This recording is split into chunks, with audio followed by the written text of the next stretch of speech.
Hai, apa kabar semuanya? Semoga kabar Anda baik-baik saja. Terima kasih karena sudah memberikan support dan juga kesetiaan Anda untuk membangun channel Codot Film. Yuk kita lanjutkan alur ceritanya, sambil siapin kopi dan cemilan, setting suara volume full. Gasken. Ada banyak gunung, semuanya seperti gunung berapi, berlubang di dalamnya. Ada energi kacau di sekitar mereka, menghasilkan pemandangan yang mengejutkan. Daerah ini seperti sarang dari beberapa jenis binatang besar. Gunung itu telah sepenuhnya digali dengan banyak jalan keluar yang mengarah ke dunia luar. Tentu saja, ini bukan hal yang paling aneh, juga bukan hal yang paling mengejutkan. Yang lebih mencengangkan adalah bahwa ada kekacauan utama yang berputar-putar di langit, dan ketika itu menyebar keluar, pemandangan tidak teratur yang tak tertandingi akan muncul. 10 matahari darah tergantung di langit, 33 bulan darah tergantung di atas, dan 3.000 bintang berputar-putar. Mereka tidak terlalu jauh dari gunung, dengan hanya beberapa ratusan jarak di antaranya, memberikan tekanan yang besar. Darah abadi membuat bintang-bintang menjadi merah. Lan Yichen menghela nafas dan berkata, "Jelas bahwa bintang-bintang ini semuanya telah disempurnakan, atau satu pun dari mereka akan cukup untuk meruntuhkan kekosongan dan mengelilingi tempat ini. Namun, saat ini, begitu banyak dari mereka yang tergantung di atas seperti rol batu." Pada saat ini, Si Hao dan Si Yi mengambil tindakan pada saat yang sama, mengaktifkan gumpalan darah seukuran kepalan tangan, menyebarkannya ke depan. Hanya darah surgawi yang mengejutkan dunia yang dapat menyebabkan perubahan di tempat ini, membuka jalan misterius untuk membuatnya relatif lebih aman.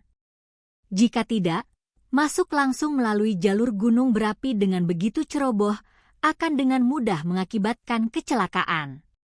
Harus dikatakan bahwa 6 raja mahkota luar biasa, darahnya berbeda.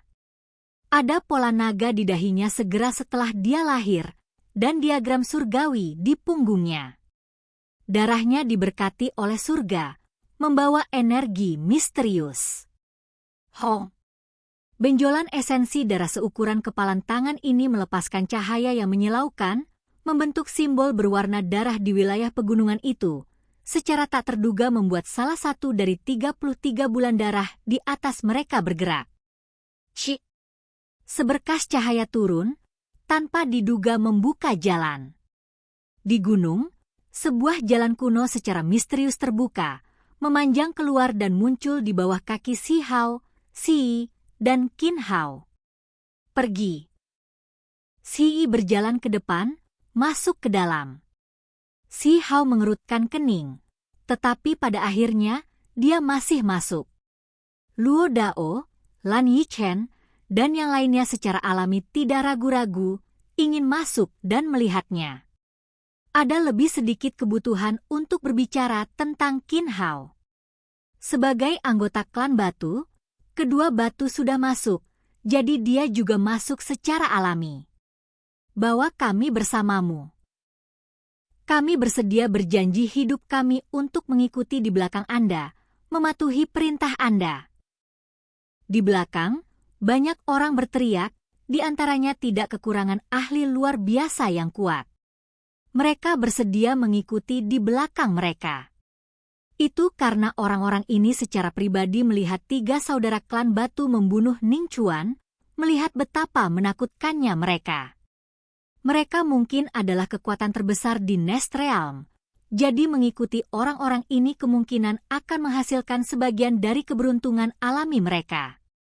Si Yi, Si Hao, dan yang lainnya tidak mengatakan apa-apa, tidak memperhatikan suara mereka. Akan mempertaruhkan semuanya dan mengikuti. Ada beberapa orang yang sangat berani, percaya bahwa meskipun ketiga saudara klan batu tidak memperhatikan mereka, kemungkinan besar mereka tidak akan mempersulit mereka. Itu karena dengan bagaimana ketiganya tidak takut apapun, orang-orang seperti mereka bahkan tidak dilihat sebagai pesaing.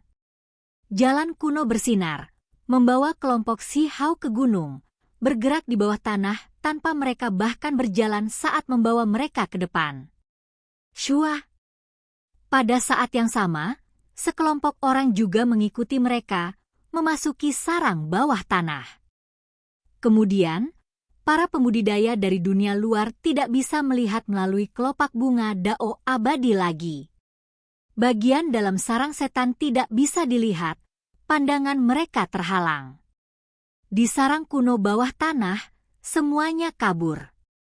Ada kabut kacau, serta dinding berwarna merah tua. Itu tampak kuno dan misterius. Ini adalah tanah kuno yang damai. Sarangnya dalam dan jauh, tetapi juga besar. Jalan ini membawa mereka tepat di depan tebing batu, dan kemudian jalan itu berhenti, mencapai ujungnya. Namun, setelah diperiksa lebih dekat, orang akan menemukan bahwa ada gerbang batu di sini, semuanya berwarna merah tua. Mereka tampak seperti dinding batu, seolah-olah mereka berlumuran darah kering. Hanya satu kehidupan dao, semua hal tiga kehidupan, tiga gerbang. Apakah ini jenis maknanya? Qin Hao berkata dengan lembut. Mari kita berpisah di sini. Aku memilih jalan ini. Si I berkata dengan tenang. Setelah memberi Si Hao dan Qin Hao anggukan, dia mengerahkan kekuatan, membuka jalan, dan kemudian masuk. Hamparan kabut keluar dari gerbang yang bersinar terang. Kakak, aku mengambil jalan kedua, kata Qin Hao. Dia akan masuk sendirian. Si Hao menggelengkan kepalanya dan berkata, kamu harus tetap pergi bersamaku. Dunia bawah tanah ini cukup aneh, jadi akan berbahaya bagi satu orang. Setelah mengatakan ini, dia membuat diagram batu. Ada beberapa jalur yang direkam di sana. Tidak dibutuhkan. Jika ada kecelakaan, saya punya cara untuk pergi. Saya juga menemukan diagram di luar, kata Qin Hao. Dia membawanya keluar dan menunjukkannya kepada Si Hao, meminta mereka mengamatinya untuk melihat apakah itu sama. Itu sama tua dan kunonya. Diagram prasasti batu memiliki rute misterius di dalamnya, tetapi tidak persis sama dengan milik Si Hao. Sepertinya satu peta akan mengarah ke satu tempat, mengandung keberuntungan alami yang berbeda. Kakak laki-laki, mari kita bepergian secara terpisah. Qin Hao cukup keras kepala, ingin melanjutkan sendiri. Si Hao tidak menghentikannya lagi. Dia menunjuk keluar, meninggalkan jejak di tubuhnya dan berkata, hati-hati. Kemudian, dia, bersama dengan Luo Dao, Lan Yichen, dan Lui memasuki gerbang ketiga. Di belakang, ketika orang banyak melihat ini, mereka semua bergegas, masuk secara terpisah melalui 3 gerbang yang berbeda. Ada pembudidaya lain yang memasuki gunung berapi melalui pintu masuk lain, tidak mengikuti Si Hao atau 2 lainnya. Kenyataannya, banyak orang bergegas selama beberapa hari terakhir ini memasuki sarang. Banyak dari mereka meninggal, dan hanya beberapa orang yang keluar dengan keberuntungan alami hidup-hidup. Semua orang melemparkan diri mereka seperti ngengat ke api, berharap untuk merebut keberuntungan alami dan mendapatkan peluang. Begitu kelompok Si Hao masuk, mereka segera merasakan esensi spiritual surga dan bumi yang kaya. Cahaya warna-warni 5 warna berputar-putar, seolah-olah mereka berdiri di dalam bumi ilahi. Namun, begitu mereka santai, pita berwarna bergerak melalui kekosongan. Itu benar-benar sunyi, tanpa diduga membuat bulu halus Si Hao berdiri. Dia buru-buru menyeret orang-orang itu. Di belakang, sekelompok orang yang mengikuti memiliki beberapa lusin individu disikat oleh pita. Mereka semua diiris terpisah di pinggang. Darah memercik keluar, menciptakan adegan berdarah yang tak tertandingi. Surga, Apa itu? Ekspresi Lui pucat pasi. Bagaimana bencana seperti itu bisa muncul di tempat yang damai seperti ini? Rantai atau tatanan ilahi melayang di sepanjang jalan ini, bergerak bersama angin. Si Hao menghela nafas lembut. Tempat ini terlalu aneh. Mereka baru saja masuk, namun bencana berdarah seperti ini terjadi. Mereka berjalan dengan tenang, dengan cepat melewati wilayah berkabut ini. Area di depan mereka dengan cepat menjadi panas. Ada api berwarna hitam yang menyala dengan ganas. Sebuah teratai hitam mekar dalam api. Luo Dao terkejut. Namun, api hitam itu terlalu menakutkan. Itu sangat panas. Bahkan sebagai dewa, mereka semua masih merasa agak sulit untuk ditangani. Setengah obat ilahi, ia memiliki aroma khusus. Di belakang, ada makhluk yang bergegas. Semua mata mereka bersinar, memperlihatkan ekspresi terkejut. Mereka benar-benar ingin segera bergegas. Ilusi, bukan obat setengah dewa. Jika Anda semua masih ingin pergi, hancurkan diri Anda sendiri, kata Si Hao. Dengan mengangkat tangannya, api hitam melonjak keluar, membuat semua pembudidaya alam api ilahi ini sulit bernapas. Tubuh mereka dibakar sampai mereka merasakan sakit yang hebat, daging mereka akan runtuh. Terhadap jenis api ini, kecuali seseorang adalah bakat luar biasa dari sebuah provinsi, sulit untuk dilewati. Si Hao berjalan mendekat, berjalan melewati api dan menemukan jalan. Dia akan membuat jalan melalui. Luo Dao dan Lan Yichen mengikuti. Meskipun itu tidak nyaman bagi mereka, mereka masih bisa melewatinya. Lui adalah satu-satunya yang berteriak sedih, hampir dalam bahaya. Dia ditangkap oleh Si Hao dan dilindungi oleh pancarannya sendiri. Jelas bahwa api hitam ini akan menghalangi banyak orang. Kecuali seseorang adalah individu yang kuat, mereka tidak akan bisa melewatinya.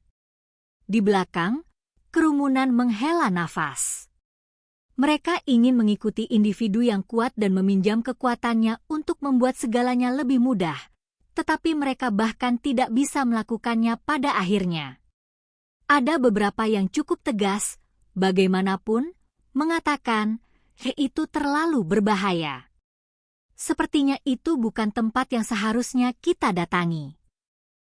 Setelah mengatakan ini, orang-orang ini berbalik dan pergi.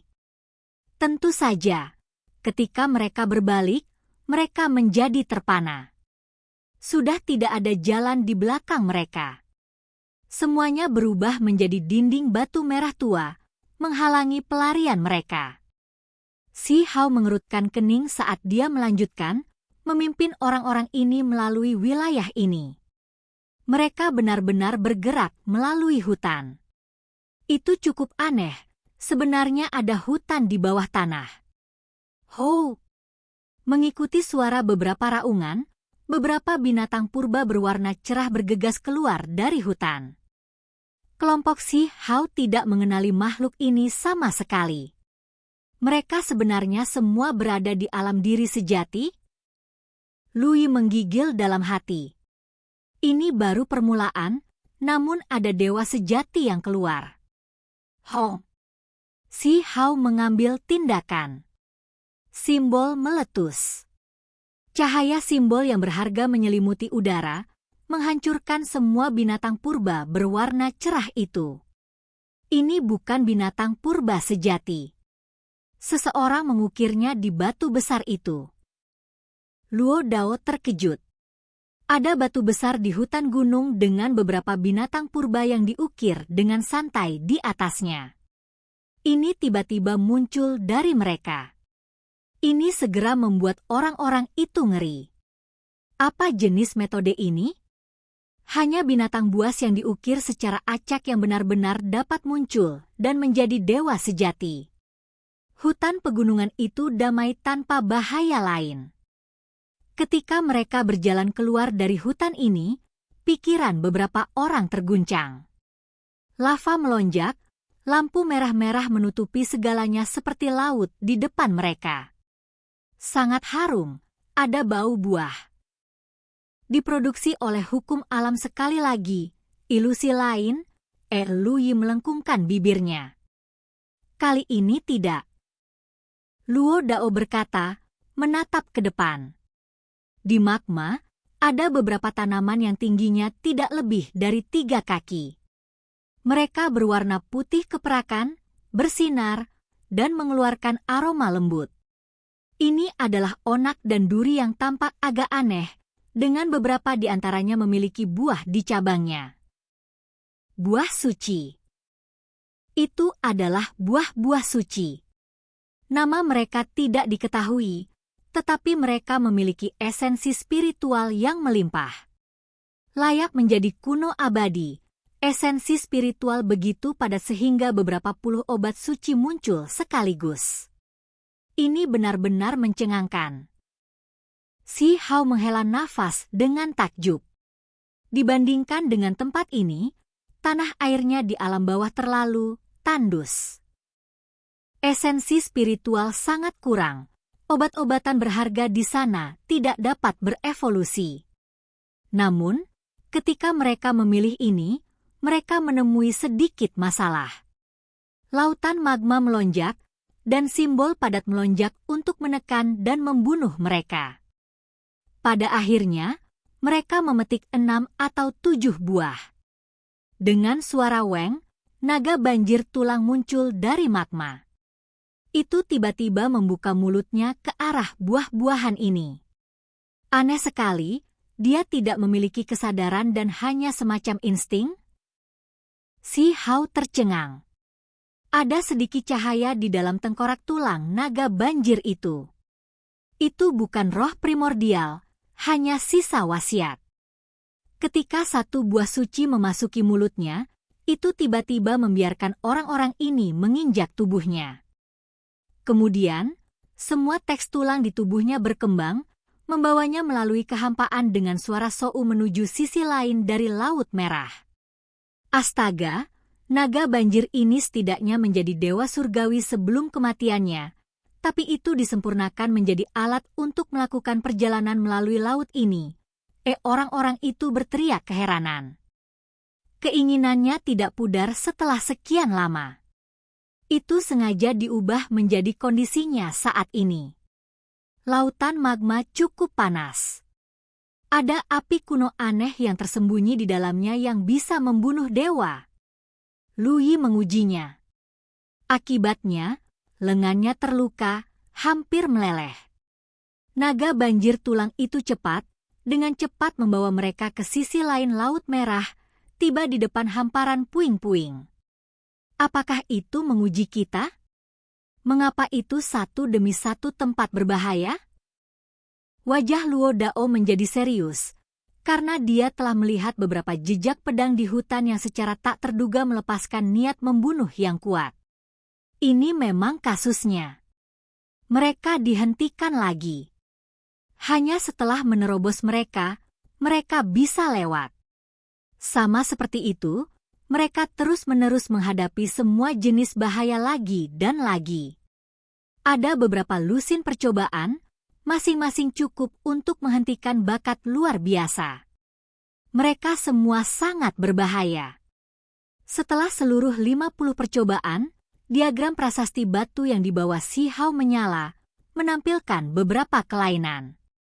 Baru kemudian mereka menemukan bahwa mereka telah memasuki jalur yang tercatat pada diagram batu. Mengapa tidak ada lagi bahaya?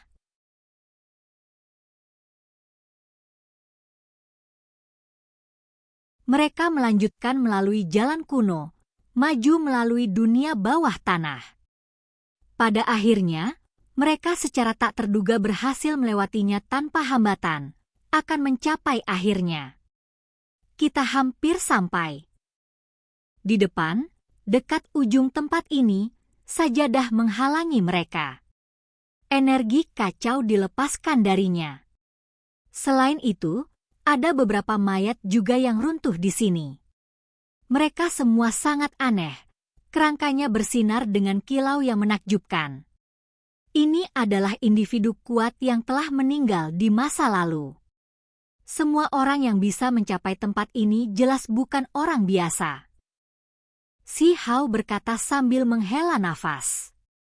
Mereka baru saja melewati 50 percobaan. Itu jelas bukan tugas yang mudah, dengan bahaya mengintai di mana-mana. Ada beberapa kata yang terukir di tanah. Mereka menemukan bahwa ada seseorang yang meninggalkan beberapa kata di tanah. Mereka dengan hati-hati memeriksanya. Klan Sayap Ilahi, Peng Tianyi. 6 karakter, ditulis dengan tergesa-gesa, sepertinya kehabisan tenaga menjelang akhir. Ini jelas ditinggalkan sebelum kematian. Apa? Rambut halus Luo Dao dan Lan Yichen berdiri, merasa sangat terkejut. Apa itu? Apakah orang ini terkenal? Si Hao bertanya. Ini adalah orang aneh kuno, seseorang yang telah mengabaikan suatu era, hanya saja, setelah dia memasuki Immortal kuno untuk kedua kalinya, dia tidak pernah muncul lagi. Ekspresi Luo Dao serius dan serius. Orang aneh kuno yang kuat meninggal di sini bertahun-tahun yang lalu tanpa akhir. Si Hao tidak bisa membantu tetapi menjadi serius. Dia melihat beberapa mayat lainnya, semuanya tampak cukup kuat, tulang mereka bersinar dan luar biasa. Oke guys, jangan lupa like, comment, share, and subscribe di channel Codot Film. See you next video, peace out and bye-bye.